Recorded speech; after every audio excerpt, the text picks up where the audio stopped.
And to New York, where more high-level sessions are underway at the UNGA.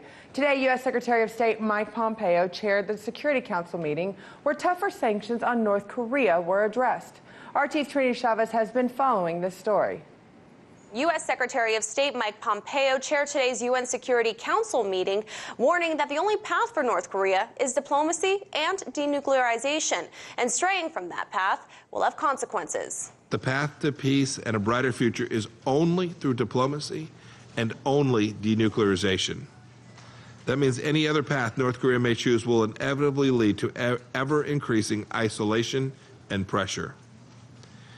It is imperative for members of the United Nations to take that to heart. Enforcement of UN Security Council sanctions must continue vigorously and without fail until we realize the fully, final, verified denuclearization. Pompeo cited past failed diplomatic attempts to halt North Korea's nuclear ballistic missile development and credited the recent progress made with North Korea to the international pressure campaign. And Jeremy Hunt, Secretary of State for Foreign and Commonwealth Affairs for the UK, addressed how North Korea has wasted the country's resources by pursuing illegal nuclear weapons. Today, North Korea's leadership has a choice to make. In a country where 200,000 children are acutely malnourished, half of all schools have no access to running water, and only 3% of roads are paved, the regime has squandered the nation's resources and deepened the poverty of its people by pursuing an illegal stockpile of nuclear weapons. Far from bringing prestige or security, this arsenal has only increased tensions in East Asia and brought upon North Korea the most extensive economic sanctions ever imposed by this council in the 21st century. Meanwhile, Chinese Foreign Minister Wang Yi urged the Security Council to consider easing sanctions on North Korea as it moves toward denuclearization of the Korean Peninsula. There is a provision in the Security Council resolutions that the Council is prepared to modify the sanction measures in light of the DPRK's compliance. Now, given the positive developments in the inter-Korean and the DPRK-U.S. relations and the DPRK's important pledges and actions of the denuclearization, China believes that the Security Council needs to consider invoking, in due course, this provision to encourage the DPRK and other relevant countries to move denuclearization further ahead. Russia's top diplomat Sergei Lavrov supported his Chinese colleague and said that any negotiations is a two-way street. Steps by the DPRK toward gradual disarmament should be followed by the easing of sanctions. Any negotiation is a two-way street. Steps by the DPRK toward gradual disarmament should be followed by the easing of sanctions. Further increasing of sanctions goes beyond cutting off financing of banned missile and nuclear programs, and is in fact a threat to North Korean citizens and would bring extreme socioeconomic and humanitarian suffering. This could be done, for example, by adopting a relevant resolution, and we want to prepare a draft of such a resolution and propose it to the Security Council. UNGA speeches will continue on Friday, where more high-level meetings are expected to take place. Reporting in New York, Trinity Chavez, RT. For more, we go to Brian Becker, radio host and national director of the Answer Coalition. Brian, thanks for joining us. Thank you. How did Pompeo do today as he chaired the meeting? Did we have actually good dialogue come out of it? I would have to say no. I think what Mike Pompeo did was use the position, the rostrum at the UN Security Council, to send a very particular message to the DPRK, but also to Russia and China.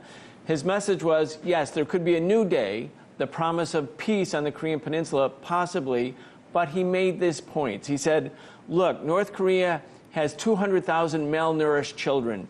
Only 3% of North Korean roads are even paved. None of the North Korean schools have running water. This is a consequence of the economic sanctions that we've imposed on the country, and we need to put on maximum pressure. What does that mean? Should there be 400,000 malnourished children? But he's saying to the DPRK, to the North Koreans, at a critical moment and in a critical space at the UN, when the whole world's watching, you're to blame for the suffering of your own people. You must go forward with denuclearization. And then we heard China and Russia say, well, wait a second. The DPRK has taken numerous unilateral actions, including blowing up their own nuclear test site, declaring a moratorium on nuclear tests, a moratorium on intercontinental ballistic missile tests, releasing Americans who are in DPRK jails, and other things. And what has the U.S. done?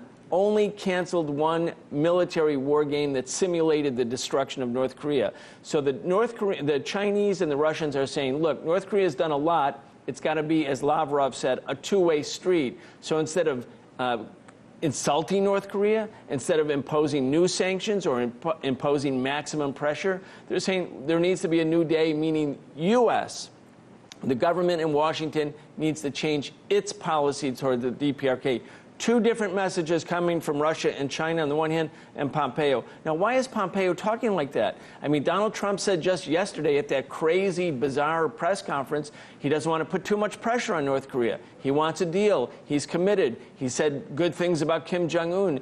And here you have Mike Pompeo representing kind of mixed messages. And I think that represents the tension within the Trump administration over whether this policy is a good policy.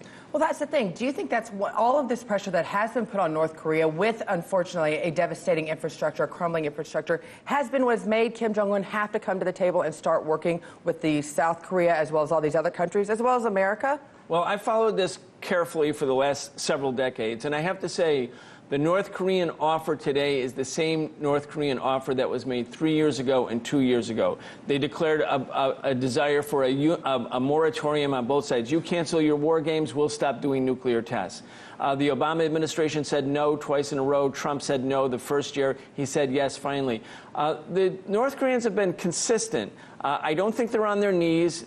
Mike Pompeo is insulting them, saying they're starving to death. But the North Koreans feel more support from South Korea. They feel more support from Russia and China. They're not on their knees. It's not intimidation. It's really Donald Trump finally saying, okay, let's talk about the possibility of ending the Korean War once and for all. And immediately the DPRK and the South Korean government said, yes, we want to make this happen. So you're more optimistic probably now than maybe even you were this time last year, after the events of this past year. You couldn't have been more pessimistic a year ago when Donald Trump was at the... We were going to war a year ago. At the podium, he said, little rocket man, we're going to annihilate you. I mean, like, who talks like that at the UN? But Donald Trump did. A big turnaround in the last year. It's not because North Korea has its knees shaking. It's because Donald Trump, for whatever reason, said, yeah, I want to be the guy who made a peace deal in Korea. Well, and we're not done yet. Thanks for joining us, Brian. My pleasure. Hey YouTube, thanks for checking out our channel. We hope you enjoyed the video. We have tons of content for you just like this. For more of RT America's one-of-a-kind news and analysis, be sure to subscribe and never stop questioning more.